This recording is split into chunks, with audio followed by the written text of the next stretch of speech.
8 heures par jour à visionner des horreurs pour le compte de Facebook, ce quotidien était celui de Nathan Nguzimana il y a encore quelques mois. Aujourd'hui, il fait partie des quelques 200 anciens employés qui poursuivent Facebook et le sous-traitant Sama au sujet des conditions de travail difficiles au Kenya.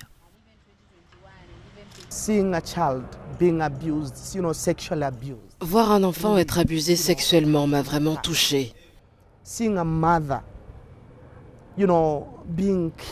Voir une mère être abattue comme une chèvre, ça je ne pourrai jamais l'effacer de ma mémoire.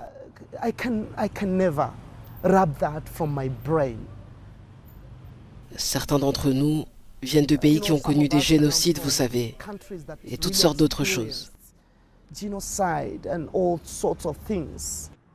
Nkuzimana était employé au centre de modération de contenu du géant des médias sociaux à Nairobi, où les travailleurs filtrent toutes sortes de publications en supprimant notamment celles qui enfreignent les conditions d'utilisation.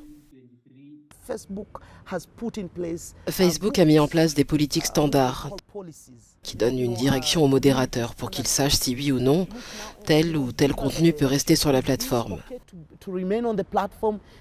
Alors si vous vous sentez à l'aise en naviguant sur Facebook, c'est parce qu'il y a quelqu'un comme moi qui a été là avant vous, sur cet écran, qui a regardé.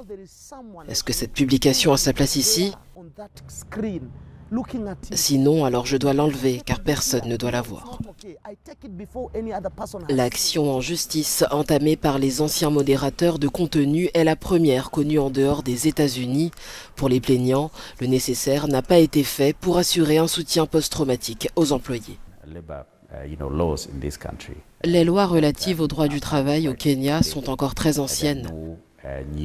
Actuellement, il n'y a pas de moyen de garantir que les personnes qui travaillent dans la sphère numérique sont protégées ou se protègent contre ce type de traumatisme. Nkuzimana et ses anciens collègues cherchent à obtenir un fonds d'indemnisation d'1,6 milliard de dollars. Leur sort est entre les mains de la justice kenyane. La prochaine audience aura lieu le 10 juillet.